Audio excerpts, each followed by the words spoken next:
India market invest মাইন্ডসেটে আপনাদের স্বাগত। যারা চ্যানেল নতুন এসেছেন তাদেরকে হলো প্লিজ চ্যানেলটাকে সাবস্ক্রাইব করবেন, একটা লাইক করবেন, বেল আইকনটা প্রেস করবেন, তার সাথে অল বাটনটা প্রেস করবেন, তাই নোটিফিকেশনটা কিন্তু সঙ্গে সঙ্গে আপনাদের কাছে কি পৌঁছাবে। দেখুন, আরবিএনএল যে কোম্পানিটা, সেই কোম্পানিটা কিন্তু আজকে একটা ভালো নিউজ পাওয়া যাচ্ছে, সেই নিউজ নিয়ে তো আলোচনা করেছি। প্রায় 229 করোড় হচ্ছে একটা অর্ডার কিন্তু এই কোম্পানিটা পেয়েছে। তো লাস্ট 1-1.5 মাস দেখলে দেখা যাবে কোম্পানিটা কিন্তু একের পর এক অর্ডার পেয়েছে, যার জন্য কিন্তু কোম্পানিটা তার লো থেকে অনেকটা আপসাইড মুভমেন্ট দেখিয়েছে। যারা এখনও দেখেনি তারা কিন্তু দেখে নিতে পারেন। এই কোম্পানিটা কিন্তু ভালো একটা আপসাইড পোটেনশিয়াল লক্ষ্য করা যাচ্ছে এবং তার হাই থেকে কিন্তু কোম্পানিটা অনেকটা ডিসকাউন্টে চলছে।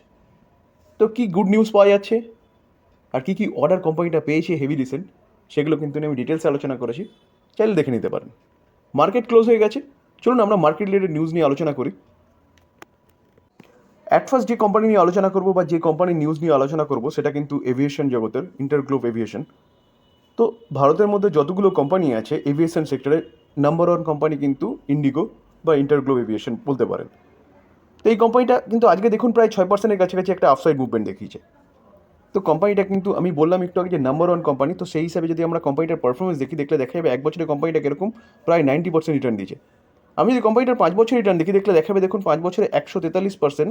অরিজিনালি যদি আমরা 2020 পর থেকে দেখি, কারণ কোভিডে পড়েছিল, তো সেখান থেকে দেখলে কি দেখা যাবে কিন্তু কোম্পানিটা প্রায় 250%-এর কাছাকাছি রিটার্ন দিয়েছে। লং টার্ম ইনভেস্টমেন্টের জন্য কিন্তু বেস্ট কোম্পানি এই কোম্পানিটা, কারণ এর কম্পিটিটার নেই বললেই চলে।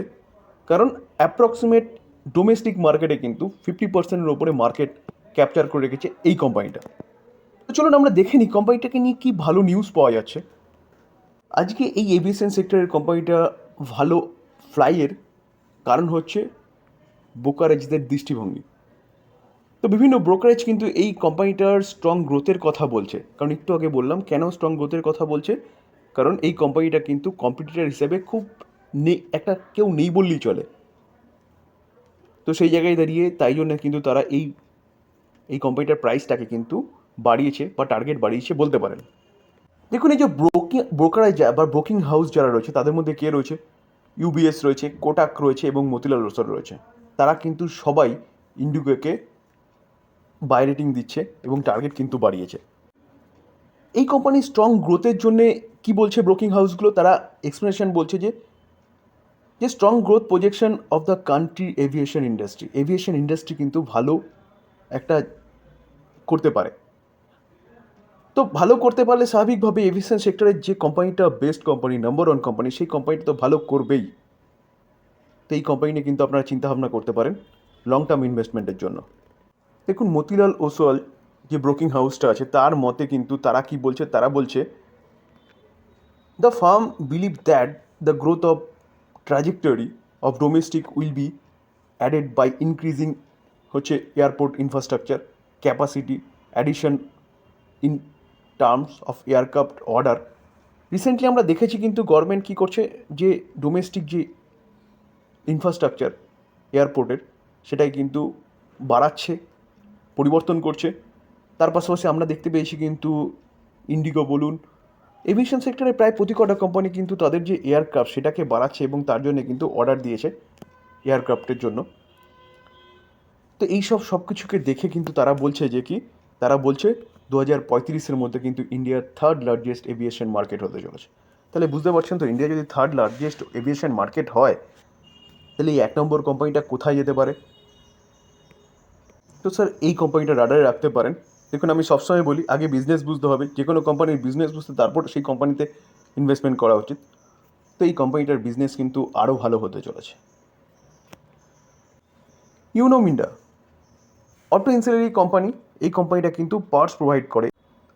আমরা যদি কোম্পানিটার ক্লায়েন্ট দেখলে দেখা যাবে দেখুন বাজাজ রয়েছে, BMW, Honda, hero, KTM, Mahindra, পিয়াগো, royal Enfield, TVS, Suzuki, Yamaha, এগুলো হচ্ছে কোম্পানিটার কিন্তু ক্লায়েন্ট। এগুলো আমরা কিন্তু 2 হুইলার সেগমেন্টের কোম্পানির ক্লায়েন্ট দেখলাম। আমরা যদি 4 হুইলার সেগমেন্টের কোম্পানির ক্লায়েন্ট দেখি তাহলে দেখা যাবে দেখুন কে আছে, অশোক লেল্যান্ড, ডেলমার রয়েছে, জ্যাগুয়ার রয়েছে, ফ্লাইট রয়েছে, জিএম রয়েছে, হুন্ডাই রয়েছে, হোন্ডা রয়েছে, মারুতি সুজুকি রয়েছে, মহিন্দ্রা রয়েছে, নিশান রয়েছে। তো এইভাবে দেখা যাবে প্রচুর টাটা বলুন, টয়োটা বলুন, প্রচুর কোম্পানি কিন্তু এই কোম্পানিটার ক্লায়েন্ট রয়েছে ফোর হুইলার সেগমেন্টে। তাহলে আমি যে বললাম কোম্পানিটা যে দেশে এবং বিদেশে কোম্পানিটার বিজনেস আছে।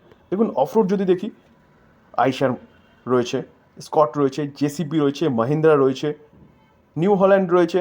তো এইভাবে কিন্তু অনেক কোম্পানি রয়েছে। এই কোম্পানিটার ক্লায়েন্ট বেস কিন্তু যথেষ্ট ভালো। আমি যদি কোম্পানিটার রিটার্ন দেখি, দেখুন এক বছরে কোম্পানিটা কিরকম রিটার্ন দিচ্ছে, এক বছর দেখলে দেখা যাবে কোম্পানিটা কিন্তু 47% রিটার্ন দিয়েছে। আমি যদি কোম্পানিটার 5 বছর রিটার্ন দেখি, দেখলে দেখা যাবে 313% রিটার্ন দিয়েছে। তো আমরা যদি কোম্পানিটার ম্যাক্সিমাম চার্ট প্যাটার্ন দেখি, দেখলে দেখা যাবে কিন্তু ম্যাক্সিমাম চার্ট প্যাটার্নে কোম্পানিটা 11,082% রিটার্ন দিয়েছে। তো এই কোম্পানিটা কিন্তু লং টার্মের জন্য চিন্তাভাবনা করতে পারেন, কারণ কোম্পানিটা কিন্তু ফান্ডামেন্টাল স্ট্রং কোম্পানি। আর যদি মনে হয় যে অটো সেগমেন্টে ভারত আরও ভালো করবে, কেন? কারণ ইলেকট্রিক ভেহিকেলস আসছে। তো এইভাবে ইন্ডিয়া এগোচ্ছে, সেভাবে কিন্তু এই কোম্পানিগুলো আরও ভালো করবে অটো সেগমেন্টে। তো অটো এনসিলারি সেগমেন্টে কিন্তু এই কোম্পানিটা আরও ভালো পারফরমেন্স দেখাতে পারে। এই কোম্পানি নিয়ে কিন্তু চিন্তাভাবনা করতে পারেন। আজ এই কোম্পানিটা নিয়ে কী নিউজ পাওয়া যাচ্ছে দেখুন, ইউনো মিন্ডা যে কোম্পানিটা, সেই কোম্পানিটা এগ্রিমেন্ট করেছে for manufacturing and sales for কি ইলেকট্রিক ভেহিকেলস চার্জার। তো এই কোম্পানিটা কিন্তু ইলেকট্রিক ভেহিকেলস চার্জার ম্যানুফ্যাকচারিং করবে এবং সেলস করবে। এই কোম্পানিটার কিন্তু বিজনেস আরেকটু বেড়ে গেল। এই কারণে কিন্তু বিদেশি একটা ব্রোকিং হাউসকে নমুরা, তারা কিন্তু এই কোম্পানির টার্গেট যেটা দিয়েছিল 820, সেটাকে কিন্তু মেনটেন রেখেছে। তো স্যার ভালো কোম্পানিতে থাকলে কিন্তু সবসময় ভালো নিউজ পাবেন এবং ভালো প্রফিট জেনারেট করতে পারবেন। এই দেখুন 2018-তে দেখলে দেখা যাবে যেখানে অটো সেক্টরের কোম্পানিগুলো কন্টিনিউয়াসলি নিচে নেমেছে, এই কোম্পানিটা কিন্তু সেই সময় কনসেন্ট্রেট করছিল। 2020-তে কোভিডের সময় কোম্পানিটা নিচে এসেছিল। তো বুঝতে পারছেন তো কেন কোম্পানিটা সেই সময় কনসেন্ট্রেট করেছিল, কারণ কোম্পানিটা কিন্তু দেশে শুধু বিজনেস লিমিটেড নেই, কোম্পানিটা দেশে বিদেশে কিন্তু বিজনেস করছে। সেখানের বিজনেস কিন্তু ভালো করছিল বলে কোম্পানি হচ্ছে 2018-তে গভর্নমেন্টের বিভিন্ন ট্যাক্সেশনের জন্য কোম্পানিটা কিন্তু নিচে পড়েনি ড্রাস্টিকভাবে। টাটা মোটর, দেখুন অটো সেগমেন্টে একটা বেস্ট কোম্পানি যদি বলেন আপাতত টাটা মোটর। এখন কিন্তু টাটা মোটর হচ্ছে ইন্ডিয়ার মধ্যে প্রায় 80 থেকে 85% ইলেকট্রিক ভেহিকেলস কিন্তু সাপ্লায়ার হচ্ছে টাটা মোটর। একের পর এক কিন্তু এই কোম্পানিটা কী করছে, ইলেকট্রিক ভেহিকেলসের নতুন মডেলগুলো আনছে, যেখানে এখনও কম্পিটিটার কেউই নেই। তো যার জন্য কিন্তু কোম্পানিটা ভালো একটা পারফরমেন্স করছে। হেভি রিসেন্ট কোম্পানিটা 1000ও ক্রস করেছিল। আমরা যদি কোম্পানিটার 52 খাই দেখি, তাহলে দেখলে দেখা যাবে 1065 কোম্পানিটা গেছিলো, সেখান থেকে কিছুটা নিচে এসছে। তো আমরা যদি 1 বছর রিটার্ন দেখি, দেখলে দেখা যাবে কোম্পানিটা কিন্তু 139% রিটার্ন দিচ্ছে। আমরা যদি কোম্পানিটার 5 বছর রিটার্ন দেখি, দেখলে দেখা যাবে কিন্তু 466% রিটার্ন দিচ্ছে। চলুন কোম্পানিটা নিয়ে একটা ভালো নিউজ পাওয়া যাচ্ছে, সেই নিউজটা কি সেটা একটু দেখি। দেখুন সিএলএসএ একটা ব্রোকিং হাউস, তারা কিন্তু আউট পারফরমেন্স মেনটেন রেখেছে কিসের জন্য, টাটা মোটরসের জেএলআর। তো কোম্পানিটার যে মেন বিজনেস প্যাসেঞ্জার ভেহিকেলসে, তার সেটা কিন্তু জ্যাগুয়ার এবং ল্যান্ড রোভার। তো সেই জায়গায় দাঁড়িয়ে কিন্তু এই কোম্পানিটার যে মেন বিজনেস, সেটাই কিন্তু আউট পারফরমেন্স রেখেছে। অর্থাৎ এই কোম্পানিটা কিন্তু জ্যাগুয়ার এবং ল্যান্ড রোভার ভালো বিজনেস করছে, যার জন্য তারা এখান থেকে অর্থাৎ কারেন্ট প্রাইস থেকে কিন্তু টাটা মোটরকে 15% আপসাইডের মুভমেন্টের কথা বলছে। দেখুন 26 মার্চ মর্নিংয়ে এই সিএলএসএ ব্রোকারেজ তারা কিন্তু কি করেছে, তারা টার্গেট দিচ্ছে কত, কারেন্ট প্রাইস থেকে 1133, এখান থেকে কিন্তু 15% আপসাইডের মুভমেন্টের কথা বলছে। তো সেই জায়গায় দাঁড়িয়ে কিন্তু এই মুভমেন্ট যে আপসাইড 15% দেখাবে, এটা কিন্তু 1 মাস বা 1 সপ্তাহ এর জন্য নয়, এটা কিন্তু 1 বছরের টার্গেট দেয় বিভিন্ন ব্রোকিং হাউস। তো সেই জায়গায় দাঁড়িয়ে কিন্তু আপনারা এই কোম্পানিটা রাডারে রাখতে পারেন লং টার্ম ইনভেস্টমেন্টের জন্য, কারণ কোম্পানিটা কিন্তু ভালো পারফরমেন্স করছে। হ্যাঁ, এটা মাথায় রাখবেন, তার সাথে সাথে কি টেসলাও কিন্তু তার গাড়ি নিয়ে আসছে, এবং মহিন্দ্রা বলুন আর মারুতি বলুন, তারাও কিন্তু মোটামুটি বলতে পারেন 2024-এর শেষের দিকে বা 25-এর দিকে, সম্ভবত 25-এর প্রথম দিকে ইলেকট্রিক ভেহিকেলস নিয়ে আসবে। তবে কম্পিটিশন একটু টাফ হবে, তো সেটা মাথায় রাখবেন স্যার। আদানি পাওয়ার সেগমেন্টে আরেকটা অন্যতম কোম্পানি হচ্ছে আদানি পাওয়ার। আজকে দেখলে দেখাবে কোম্পানিটা কিন্তু 2% মতন পড়েছে। তো আমরা যদি কোম্পানিটার রিটার্ন দেখি, তাহলে 1 বছরে কোম্পানিটা দেখুন 184% রিটার্ন দিয়েছে, খুব ভালো আউট পারফরমেন্স করেছে।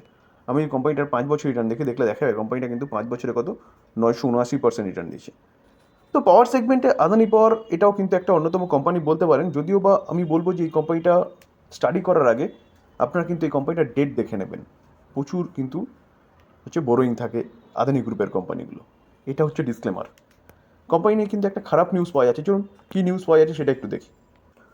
আদানি পর দেখুন কোম্পানিটা আজকে পড়ার পিছনে যদি কারণ বলেন বা ব্যাড নিউজ যেটা, সেটা কিন্তু কি হচ্ছে, লিটিগেশন ওভার কোল ট্রান্সপোর্ট কস্ট, এটা কিন্তু আনা হয়েছে আদানি পাওয়ারের বিরুদ্ধে। এই যে লিটিগেশনটা আনা হয়েছে সেটা কিন্তু Maharashtra state electricity distribution company অর্থাৎ MSEDCL এরা হচ্ছে কিন্তু এনেছে। ঠিক আছে, কী ব্যাপারে দেখুন, about how to calculate domestic coal transport cost, তার ব্যাপারে কিন্তু আনা হয়েছে। তারা কিন্তু কি করেছে, পিটিশন ফিল্ড করেছে। তো সেই জায়গায় দাঁড়িয়ে স্যার আদানি গ্রুপের ওপর থেকে কিন্তু একের পর এক বিপদ লেগেই আছে। বিপদ কিন্তু এই গ্রুপটাকে ছাড়ছে না। তো যার জন্য কিন্তু আজকের দিনে কোম্পানিটাকে দেখলে দেখা যাবে কিন্তু 2% মতন পড়েছে। রেটেল, রেটেল কি, রেটেল হচ্ছে কিন্তু রেলওয়ে সেক্টরের একটা কোম্পানি, যে কোম্পানিটা কিন্তু কমিউনিকেশন ডেভেলপমেন্টের কাজ করে। তো এই কোম্পানিটাকে দেখলে দেখা যাবে আজকের দিনে কিন্তু 1% ওপরে একটা ভালো আপসাইড মুভমেন্ট দেখিয়েছে। কোম্পানিটা দেখলে দেখা যাবে কিন্তু ভালোই একটা উপরে উঠেছিল, তো অবশ্যই কিছুটা প্রফিট বুকিং বলতে পারেন। তো আমরা যদি এই কোম্পানিটাও দেখি, দেখলে দেখা যাবে কিন্তু কত 491 কোম্পানিটা হাই মেরেছিল জাস্ট কিছুদিন আগে। তো সেখান থেকে কিন্তু অনেকটা ডিসকাউন্টে চলছে। চলুন কোম্পানিটাকে নিয়ে কী নিউজ পাওয়া যাচ্ছে সেটা একটু দেখি। দেখুন কোম্পানিটা আজকে যদি বাড়ার পিছনে কারণ বলেন, তাহলে এই কোম্পানিটাও কিন্তু একটা ছোটোখাটো অর্ডার হচ্ছে উইন করেছে, কত 36.35 করোড়, যেটা কিন্তু 2024-এর 19শে জুলাইয়ের মধ্যে কিন্তু এটা এক্সিকিউট করতে হবে। যে অর্ডারটা কোম্পানিটা পেয়েছে সেটা কিন্তু state project Bihar education project council BEPC থেকে কিন্তু অর্ডারটা পেয়েছে। দেখুন আমরা যদি কোম্পানিটার মার্কেট ক্যাপ দেখি, তো কোম্পানিটার মার্কেট ক্যাপ কিন্তু অনলি ফর 11,000 করোড়। তো সেই জায়গায় দাঁড়িয়ে সদ্য কোম্পানিটা কিন্তু স্মল ক্যাপ থেকে জাস্ট মিড ক্যাপে পা রেখেছে। তো সেই জায়গায় দাঁড়িয়ে আপনারা বলতে পারেন জাস্ট অনলি ফর এত ছোটো একটা অর্ডার, কোম্পানিটাও দেখতে হয় ছোটো। তো এই কোম্পানিটা কিন্তু আপনারা অর্ডার রাখতে পারেন, কারণ কোম্পানিটা কিন্তু কমিউনিকেশন ব্যবস্থার উপর কাজ করে। শুধু রেল নয়, রেলের বাইরেও কিন্তু কোম্পানিটার এক্সপোজার রয়েছে। তো এই ছিল আলোচনা। যদি আলোচনাটা ভালো লাগে, যারা চ্যানেল নতুন এসেছেন তাদের বলবো প্লিজ চ্যানেলটাকে সাবস্ক্রাইব করবেন, একটা লাইক করবেন, বেল আইকনটা প্রেস করবেন, তার সাথে অল বাটনটা প্রেস করবেন, তার নোটিফিকেশনটা কিন্তু সঙ্গে সঙ্গে আপনাদের কাছে গিয়ে পৌঁছাবে। থ্যাংক ইউ, ভালো থাকবেন।